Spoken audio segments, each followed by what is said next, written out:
Hola, buenas tardes. Vamos a avanzar hoy en la quinta unidad del programa, en esta cursada virtual de la materia de Sociología Ambiental, y vamos a trabajar hoy el tema del Estado, la hegemonía y el medio ambiente, ¿sí? En esta unidad nos proponemos problematizar lo que comprendemos o estamos acostumbrados a pensar como el Estado y el rol que el Estado a través de las políticas de las políticas públicas va a cumplir en la protección del medio ambiente, su cuidado, la intermediación frente a los procesos de destrucción y, digamos, masiva sobre las condiciones ambientales. Nosotros hemos nacido, digamos, en una configuración institucional y estamos por ahí muy acostumbrados a pensar que esto siempre ha sido así, que siempre ha tenido, la sociedad está organizada de la misma manera, en forma de estados nacionales, pero es importante mencionar que tanto el Estado-Nación como la forma política y jurídica de organización y de elección de los representantes que hoy es la democracia en nuestro caso, y en el caso de la mayoría de los Estados-nación actualmente, aunque no en todos, han tenido una historia, ¿sí? O sea, que tienen un origen histórico, que no han sido siempre la forma de organización de las sociedades, y que esta forma de organización social eh,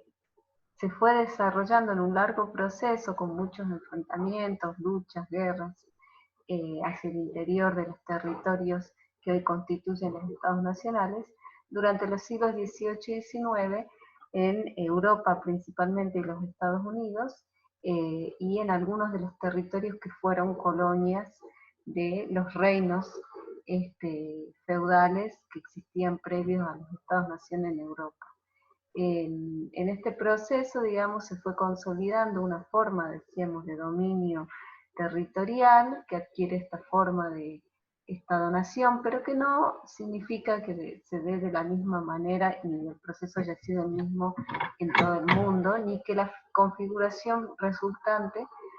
haya sido la misma en todo el mundo, ¿sí? Eh, por, por, por ejemplo, digamos, hay estados que contienen más de una nación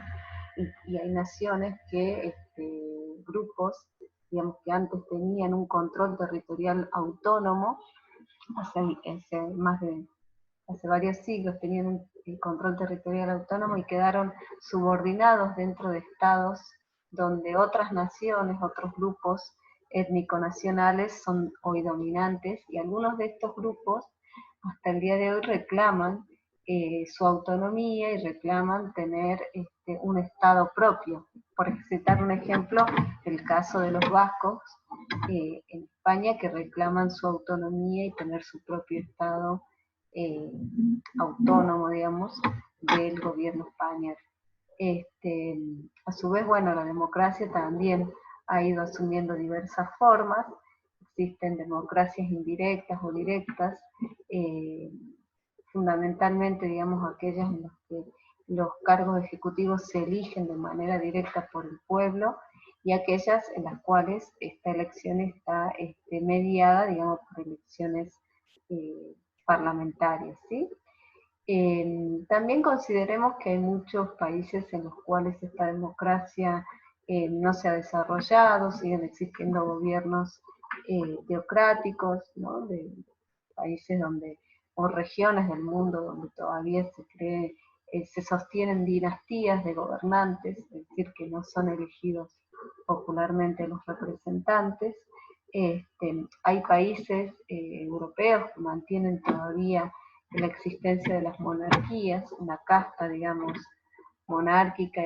y de nobles, digamos, que hasta el día de hoy tienen en su poder o bajo su dominio ciertos bienes, recursos e injerencia dentro de los asuntos del Estado. Es decir, que hay una diversidad de formas, pero lo que ha tendido a prevalecer es esta forma del Estado-nación, digamos, donde hay una concordancia entre el Estado y la nación, o al menos una conjunción de naciones que constituyen un Estado, que tienen el dominio sobre un determinado territorio en el cual, digamos, se supone que ejercen lo que va a caracterizar, digamos, de algún modo para todas las corrientes teóricas del Estado, que es el monopolio de la violencia física legítima, es decir, que el Estado puede reprimir, digamos, cualquier intento de alterar el orden hacia adentro de ese territorio y defender de ataques, digamos, de otros estados, esas fronteras, ese territorio, ¿sí?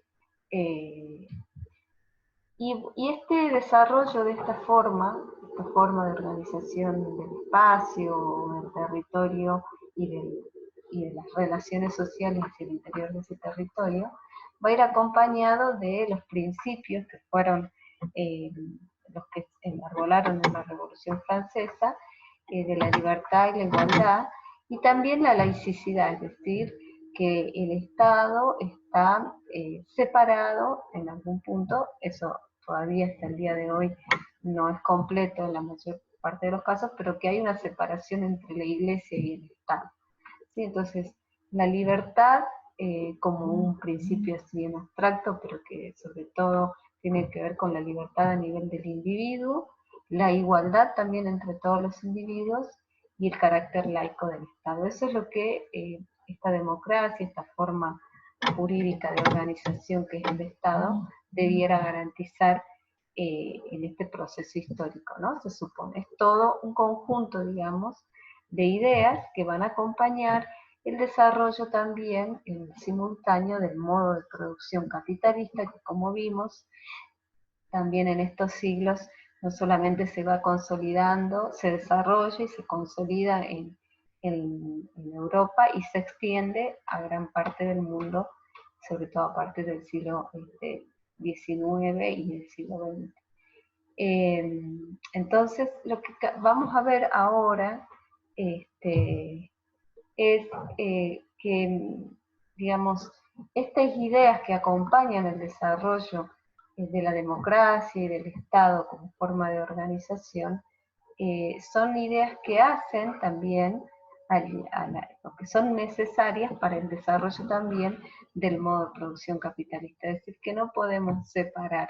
la forma política de organización, forma jurídica de organización de una sociedad, de la forma de producción de esa sociedad, la forma que asume la producción en esa sociedad. ¿Sí? Es un desarrollo que se va dando en forma simultánea y que tiene correlación. ¿Sí? Hay dos formas que vamos a diferenciar ahora, en realidad seguramente hay más, pero son como las formas que están más presentes, incluso en el imaginario o en el sentido común, ¿no? Esto de pensar que el Estado es un gran mediador que está por encima de los intereses de los individuos, que está por fuera de sus intereses, que debe mediar entre los distintos intereses para mantener esa convivencia, mantener ese contrato social que une a las partes que componen la sociedad y que representa un interés superior al de cada individuo, ¿no? Podríamos decir el interés nacional o el interés de todo el Estado por encima de los intereses individuales, ¿sí? Esta es una idea muy común de que el Estado no tiene, no está en la disputa de intereses económicos o de intereses políticos, sino que está por encima. Pero a la vez hay otra idea que no es tan común, pero que también muchas veces la tenemos presente, es que el Estado representa los intereses de la clase dominante, ¿sí? De las clases sociales que tienen mayor peso en la sociedad y que este peso está dado por su poder político o económico, o ambas cosas juntas, ¿sí? Lo que podríamos decir respecto de esta segunda concepción es que en principio está más cercana a la idea que van a transmitir los textos que van a ver ustedes. Es decir, que no está por fuera de los intereses de las distintas clases sociales porque el Estado es parte de esa sociedad. Entonces, si en esa sociedad hay disputas entre clases sociales y hay clases y hay clases o sectores de las clases que tienen un mayor dominio, un mayor control del poder en esa sociedad, poder que está dado también por su posibilidad de poner en producción los medios de producción o por ser propietarios de los medios de producción, esas clases tienen expresados sus intereses en el Estado. Por supuesto, el Estado es el que garantiza sus intereses. Ahora, si solamente garantizara los intereses de esas clases, el resto de la sociedad buscaría subvertir, digamos, ese orden rápidamente y hacerse con el poder del Estado, si solo representara el interés de una parte de la sociedad nada más. Entonces, de algún modo, el Estado el Estado no está por fuera de estos conflictos entre las clases, sino que los expresa, y por eso hacia el interior también expresa estos conflictos y estas contradicciones. Entonces va a representar un conjunto de intereses de distintas clases, pero donde sí se puede observar, como lo va a decir Althusser en el texto, que ciertas áreas o esferas del Estado que tienen realmente un poder o una capacidad de iniciativa y un poder en gestión, en instrumentos, en recursos superior, digamos, va a estar bajo la órbita de las clases dominantes. Es decir, que ese Estado, si bien va a expresar los intereses de distintas partes de la sociedad,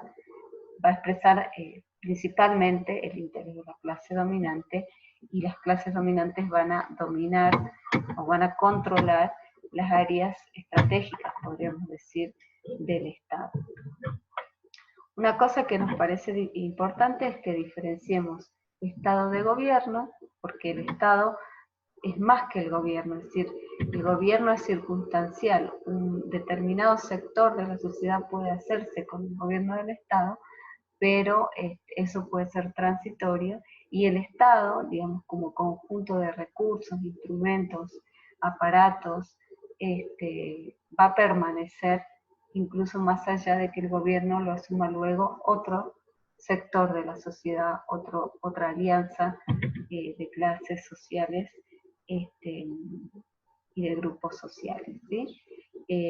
Althusser va a distinguir también dentro del Estado lo que son los aparatos de Estado de lo que es el poder de Estado, ¿sí? El aparato es justamente aquello que permanece, que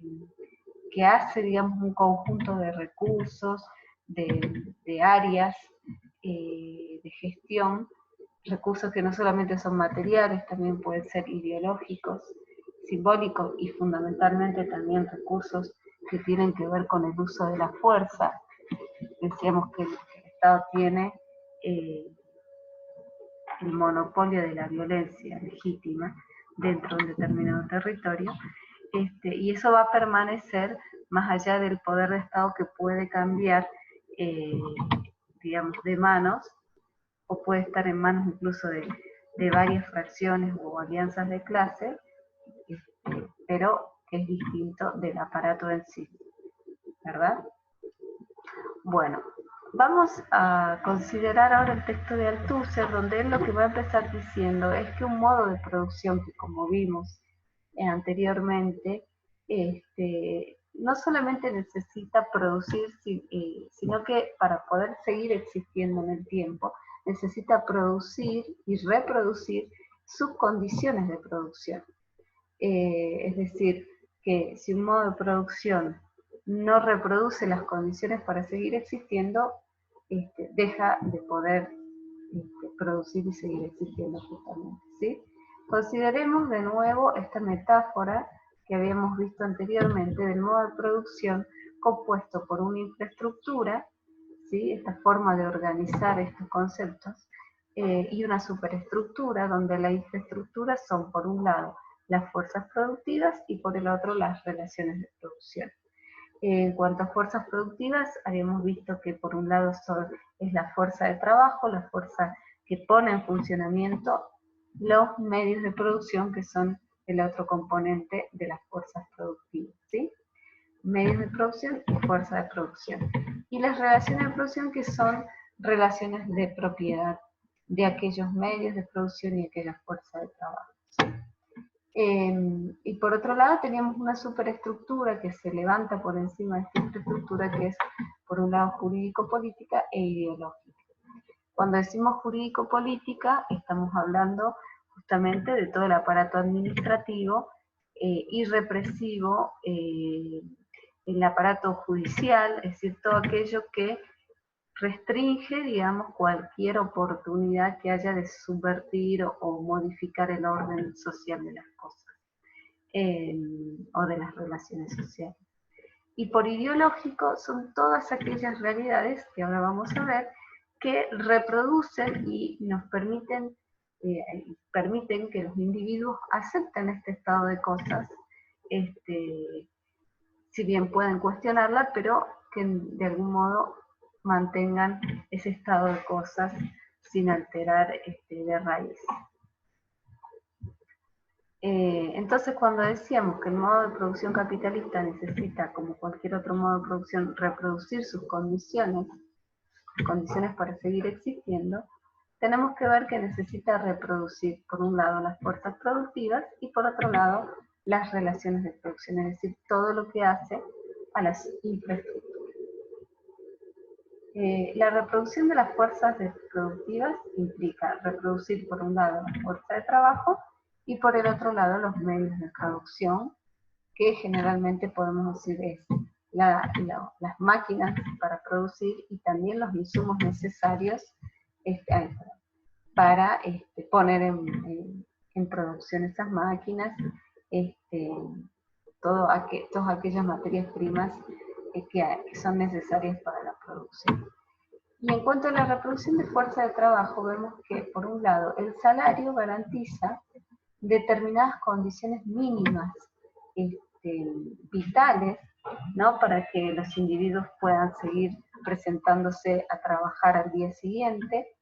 alimento, vestimenta, habitación, todo lo que requiere un ser humano para mantenerse vivo, pero no solo a un nivel biológico, por eso no es que solamente está determinado esto por la biología humana, sino a nivel también histórico, es decir, que hay ciertas condiciones que históricamente se consideran mínimas para poder reproducir la vida, ¿sí? Esto va cambiando. Pensemos que lo que hoy es indispensable y considerado indispensable para reproducir la vida no era lo mismo hace 100 años, ¿sí?, por decirles. Hoy, por ejemplo, la electricidad es considerado un recurso básico, indispensable para poder sobrevivir, algo que hace 100 años, 150 años no era indispensable, incluso tal vez dependiendo de ciertos lugares del mundo, tampoco hasta el día de hoy es considerado algo mínimo para reproducir la vida. Y por otro lado, además del salario y con estas determinaciones históricas y sociales particulares, es necesario adquirir, para que esta fuerza de trabajo se reproduzca, que adquiera ciertas competencias diversas, ¿sí? Es decir, y esto también cambia socialmente e históricamente. Para poder vender tu fuerza de trabajo, hoy, por ejemplo, se considera básico que un obrero sepa leer, sepa escribir, sepa hacer determinadas operaciones matemáticas básicas, algo que tal vez también hace 100 o 70 años no era en la Argentina considerado indispensable, es decir, y ni siquiera era posible, porque la mayor parte de la población hace 100 años no era alfabeta, era analfabeta, entonces también van cambiando estas competencias.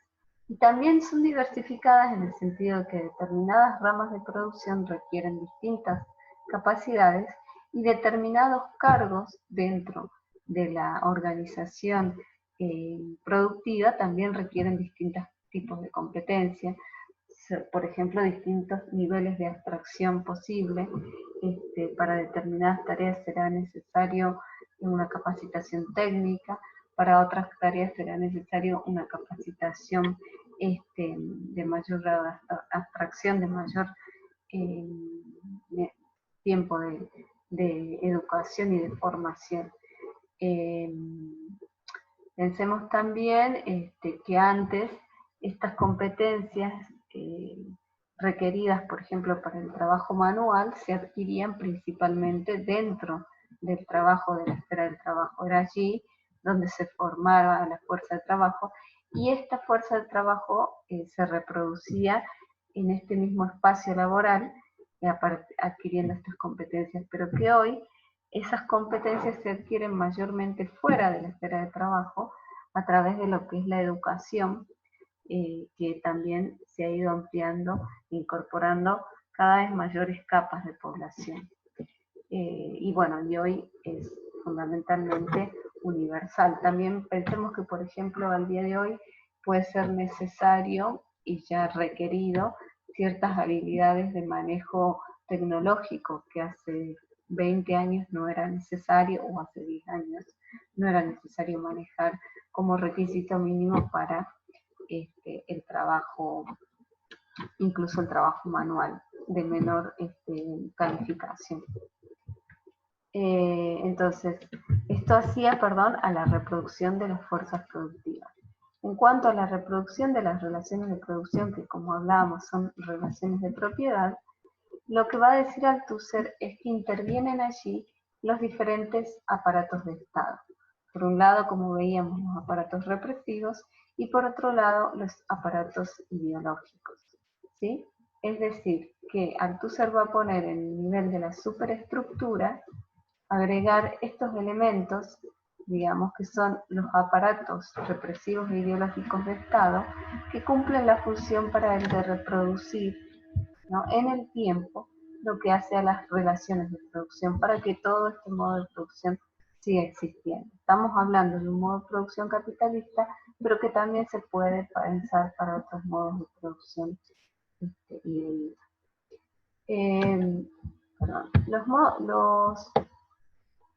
Dentro del modo de producción capitalista, lo que va a decir Althusser es que los aparatos ideológicos del Estado nos aparecen como realidades diversas, especializadas, que antes en otros modos de producción tal vez nos aparecían más unificados en una misma institución, distintas funciones de reproducción social. Por ejemplo, él va a tomar el caso de la Iglesia como un aparato ideológico de Estado predominante en el modo de producción feudal, que cumplía no solamente funciones culturales, funciones educativas, y funciones específicamente ideológicas en la reproducción de ese orden social feudal, y hoy esas tareas, la educación, la cultura, la ideología o la comunicación, están especializadas, se han ido separando y se han dividido ese trabajo en distintos tipos de instituciones. Que nos aparecen dentro del modo de producción capitalista, muchos de estos aparatos ideológicos de Estado nos aparecen como parte de la esfera privada, de la sociedad civil. Yo mencioné recién la Iglesia, y nos aparece que, bueno, en esta idea de que nuestro Estado es laico, y que la Iglesia no incide, digamos, en los asuntos públicos del Estado, podemos pensar que en realidad no corresponde llamar a estas esferas aparatos ideológicos de Estado. Pero lo que va a decir Althusser es que el Estado no es ni público ni privado, sino que sus aparatos y su constitución en tanto Estado es la condición previa para poder distinguir entre lo público y lo privado. Justamente lo que es el aparato represivo de la justicia o del derecho es lo que va a definir cuáles son los límites entre lo público y lo privado. Y eso también ha ido cambiando a lo largo del tiempo. Si pensamos, por ejemplo, en el caso de los recursos naturales, algunos recursos que han sido concebidos históricamente como públicos, hoy son privados, ¿sí? O siguen considerándose como públicos, pero su gestión es privada. Y eso antes resultaba inconcebible, pero bueno, es siempre el Estado, a través del aparato, el aparato del derecho, o la estructura jurídico-política, el que va a definir los límites entre lo público y lo privado. Por eso, en realidad, se nos aparecen como dentro de lo que se llama la sociedad civil, dentro del modo de producción capitalista, pero también responden a la reproducción de estas relaciones de producción y en tanto tales son consideradas aparatos ideológicos del Estado, ¿sí? Del Estado en este sentido, ¿no? Que bueno, que los aparatos ideológicos de Estado funcionan principalmente mediante la ideología, quiere decir que es mediante las ideas, mediante la imposición de determinadas ideas a través de los distintos aparatos, pero no de la represión principalmente, que es lo que lo va a distinguir de los aparatos represivos de Estado. Si bien también estas realidades o estas instituciones tienen sus propias maneras de sancionar y de ejercer represiones, pero no es el principal instrumento al que acuden para reproducir las relaciones de producción. Y bueno, pese a las distintas contradicciones y pese a las distintas elementos que podemos ver contradictorios en estos aparatos ideológicos de Estado, lo que va a decir Althusser es que todos ellos realizan y permiten reproducir una ideología dominante, ¿sí? Que es la ideología de la clase dominante. Y va a nombrar una serie, una cantidad de aparatos ideológicos de Estado que él mismo va a decir no son exhaustivos, pueden agregarse, pueden disminuirse, incluso puede considerarse que algunos de ellos son más importantes que otros, pero en esta lista incorpora el aparato ideológico escolar, el aparato ideológico religioso, la familia también como un aparato ideológico de Estado,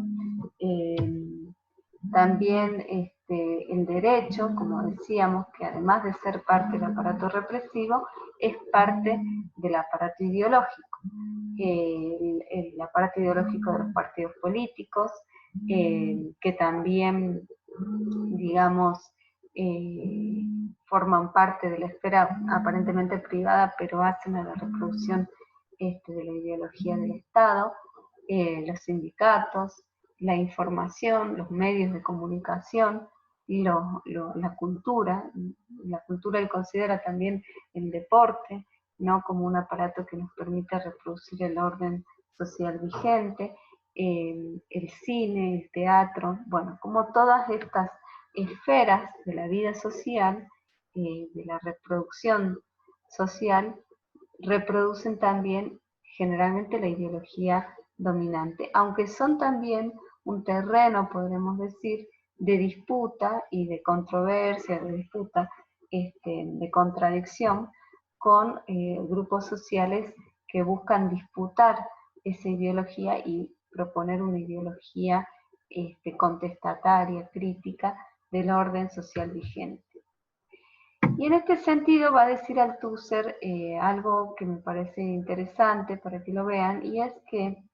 la escuela y la formación escolar se ha transformado en el aparato ideológico dominante en el modo de producción capitalista. Iba a decir, en el modo de producción feudal,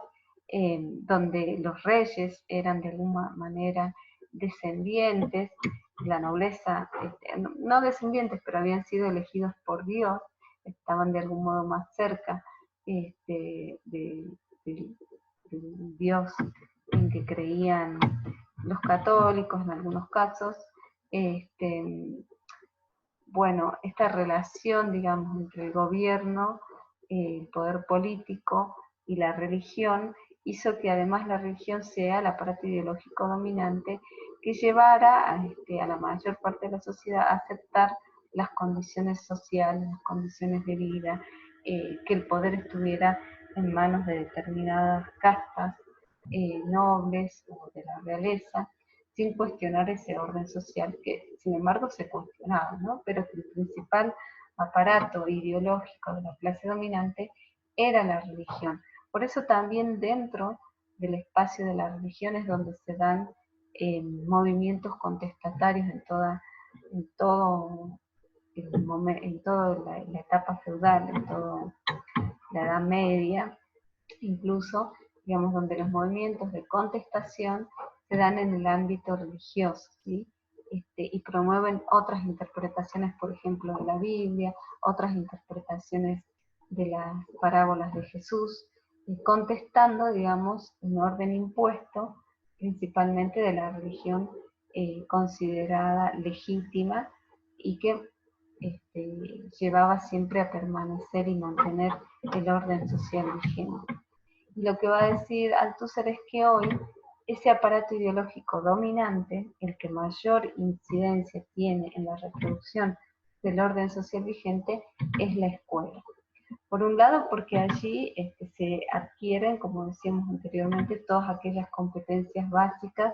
necesarias para incorporarse al trabajo.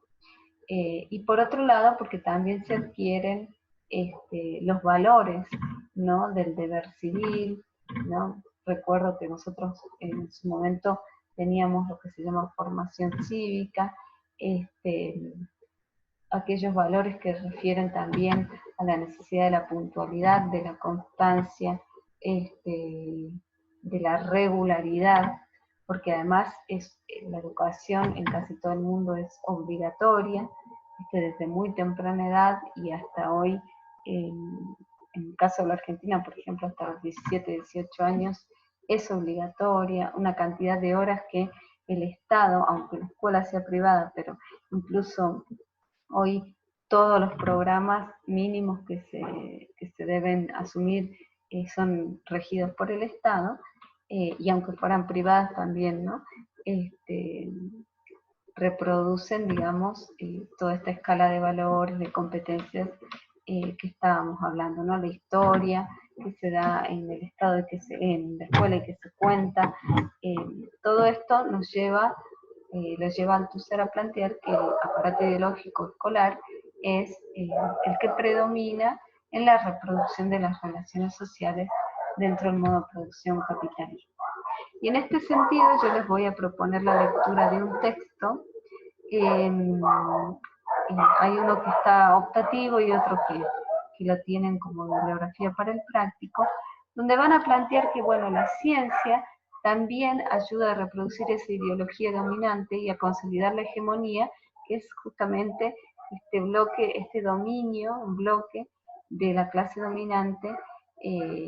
manteniendo el poder de ciertas áreas del Estado que son determinantes y imbuyendo los aparatos ideológicos de una ideología que nos permita, que nos lleve a pensar que el orden actual, el orden social actual, no se puede cambiar y hasta prácticamente naturalizar, ¿sí? Como la ciencia de alguna manera también retroalimenta,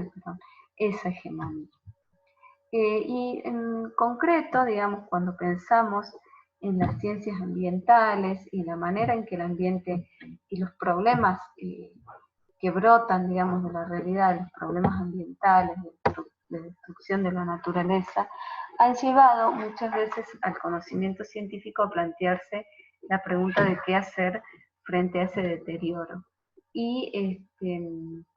fíjense ustedes que hoy casi es de sentido común hablar de desarrollo sustentable, se ha incorporado ya en el discurso de la mayoría de las personas, ya lo tenemos presente de qué se habla cuando se habla de sustentabilidad, y ha sido en las ciencias, ¿no? De distintas ramas del saber ambiental y de la biología, de la ecología, de la economía también, que se ha ido contribuyendo a pensar que es posible aún sostener y continuar este modo de vida y producción, siempre y cuando se hagan algunos ajustes, algunas modificaciones en el modo de producción, que lo permitan sostener en el tiempo, como dice en su propia definición el concepto de sostenibilidad o sustentabilidad, que es sin poner en crisis, sin,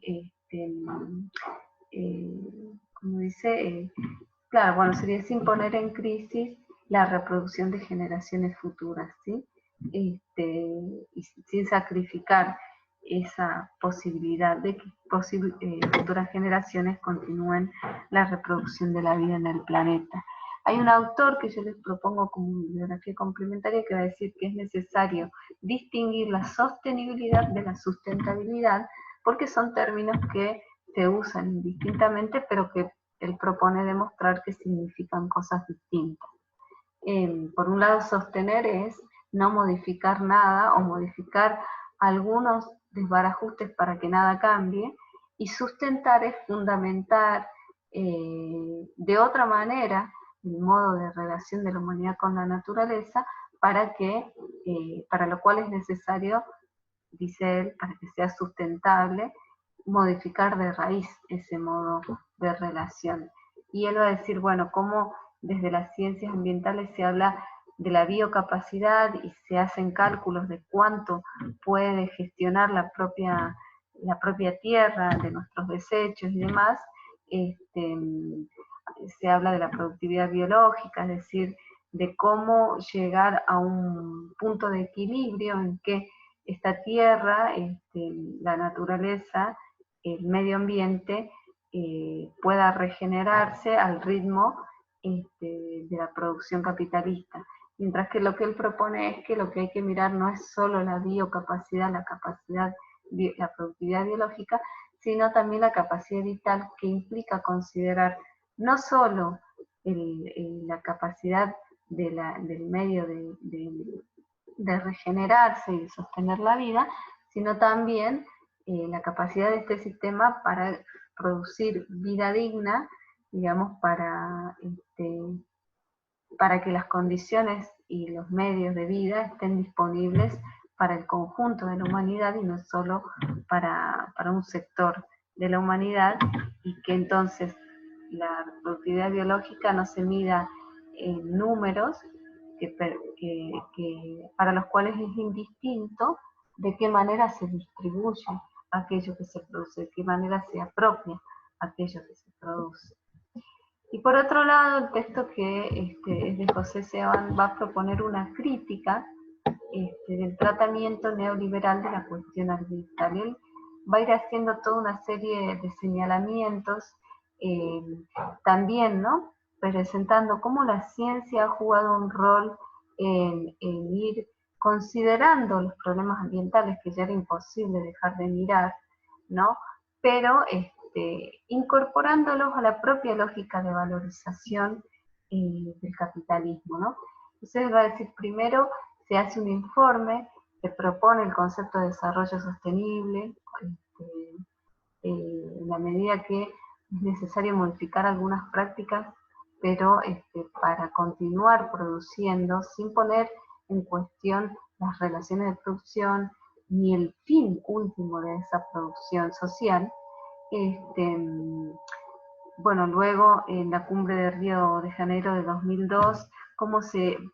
vuelven a plantear objetivos que habían sido totalmente incumplidos anteriormente, y hacia allí ya casi 20 años después había habido toda una serie de desarrollos dentro de las ciencias, principalmente económicas, que buscaban imponer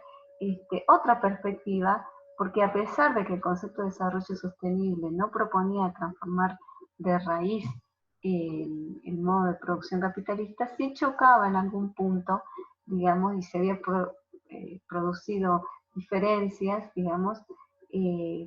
creyendo que el desarrollo sostenible podía frenar, digamos, el desarrollo de las fuerzas productivas capitalistas, podía constituir un freno